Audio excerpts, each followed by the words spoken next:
ఆంధ్రప్రదేశ్ ప్రభుత్వం ఏపీఎస్ఆర్టీసీ బస్సులను పూర్తిగా ఎలక్ట్రిక్ వాహనాలుగా మార్చడానికి భారీ ప్రణాళికలు సిద్ధం చేసింది. ఏపీఎస్ఆర్టీసీ వద్ద ఉన్న సుమారు 1600 పైచిలుకు బస్సులను 2029 నాటికి ఎలక్ట్రిక్ బస్సులుగా మార్చాలని ప్రభుత్వం లక్ష్యంగా పెట్టుకుంది. ఈ మార్పును AP sustainable electronic mobility policy 4.0 కింద అమలు చేయనున్నారు. భవిష్యత్తులో ఆర్టీసీ కొనుగోలు చేసే బస్సులు ఖచ్చితంగా ఎయిర్ కండిషనర్ బస్సులు మాత్రమే అయి ఉండాలని ప్రభుత్వం స్పష్టమైన ఆదేశాలు జారీ చేసింది. ఆర్టీసీ ప్రస్తుతం 8102 బస్సులు మరియు 2650 అద్దె బస్సులను కలిగి ఉంది. వీటన్నిటిని దశల వారీగా ఎలక్ట్రిక్ వాహనాలతో కలిపి భర్తీ చేస్తారు.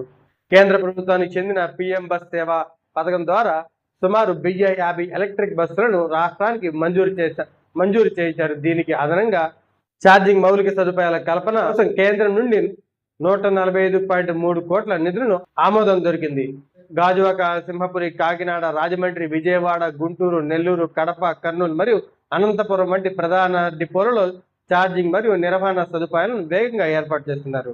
ఆర్టీసీ ఆస్తులను ప్రైవేటు వ్యక్తులకు అమ్మడం లేదా లీజుకు ఇవ్వడం వంటి ప్రతిపాదన లేదని ప్రభుత్వం స్పష్టం చేసింది. ఇది కేవలం ప్రజా రవాణా ఆధునీకరణానికి మరియు కాలుష్యాన్ని తగ్గించడానికి తీసుకున్న చర్య మాత్రమే అని చెప్పుకొచ్చారు. ఎలక్ట్రిక్ బస్సుల రాకతో ఎవరికి ఉద్యోగాలు పోవని, సిబ్బంది సంక్షేమం పూర్తిగా కాపాడుతుందని ప్రభుత్వం భరోసా ఇస్తుంది.